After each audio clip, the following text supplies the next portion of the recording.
Hi, this is Daniela Polich, and this is my reflection video for week 4. I think it's week 4. Sometimes I get mixed up on these weeks and the assignments, trying to keep up. When it comes to this semester so far, and the readings and the topics and everything so far in this course, all I have to say is I definitely realize now how much I don't know about higher education, and that there's so much more to university and college life than people ever imagine. I always have this ongoing discussion with my parents or my family trying to explain what I do. I work for a university, and they just don't get it that I'm not a professor, I'm not a full-time student.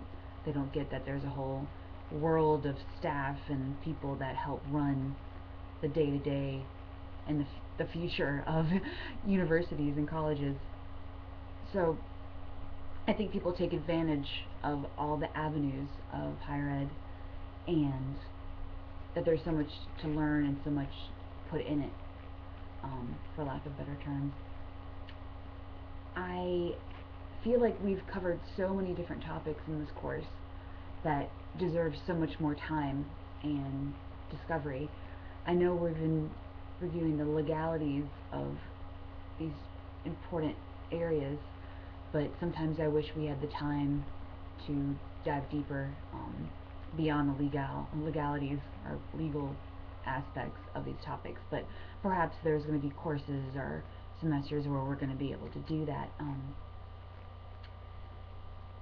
And then, in a way, I feel like these issues and topics and areas are only important to students in administration and faculty when it directly affects them, when they're in trouble, when their needs aren't being met, or if they're being violated in some way. I hope that students and faculty and staff realize their rights and realize how important it is to know your rights, whether it be having to deal with religion or student fees or search and seizure or press. It affects everyone, and I just, after this course, I just realized that how important it is. And then I think it would be kind of neat to have a legal issues course again, like a second version or extended, or a part 2, maybe towards the end of the program, to review everything you've learned so far and dive deeper and connect everything we've gained from the program back to legal issues before we graduate. Now, I could totally regret saying this, um, but I definitely see how it's hard to fit everything into one semester. Um, but anyway, enough about that. I'm very happy to be part of the program, and this class has been really interesting. Um, and I'm excited for class the next couple weeks to discuss and get to know everyone a little bit better. On to the student legal services at Ohio State. Um, Pretty neat website. Well done, I think. And what I mean by that is I like how it's stated what is offered, what services are offered at this office, and what services aren't. I think being vague with this type of service is not something they want to do. It's kind of a slippery slope. And if you read the fine print on the website, it kind of dives into what's covered, what's not, what role they're trying to play, that it does cost. I thought that was kind of interesting. And they definitely push for, referrals if they can't handle your situation, that they can help you find someone who can. So I think it's a perk for the university to offer something along these lines, because the schools should look out for the well-being of their students no matter what. But if they're in some legal trouble or trouble in general, I mean, that, depending on the case, it could become public or national or hurt the media. So do you really want your student from a particular school? If, do you want the school misrepresented or dragged into something like that, when it could be resolved or helped or mediated beforehand, before it went public?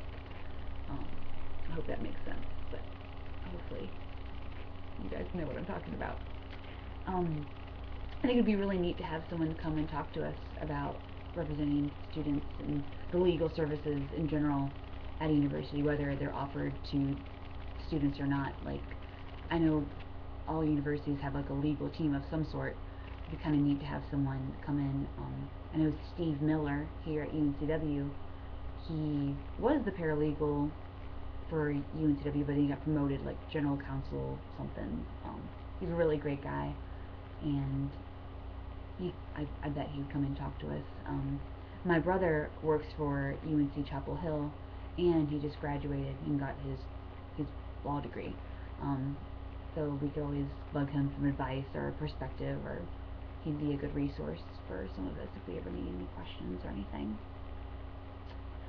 A couple of questions that popped in my head when reviewing the website about the legal services was, what if students are under 18? We do have freshmen coming in that young.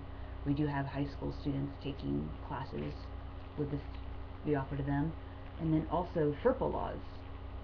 How does that come into play? You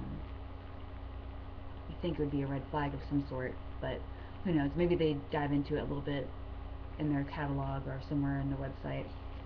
But anyway, I think I've rambled enough.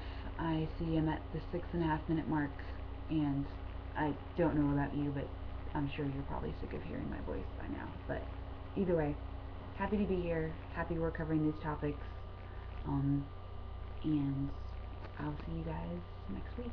Awesome.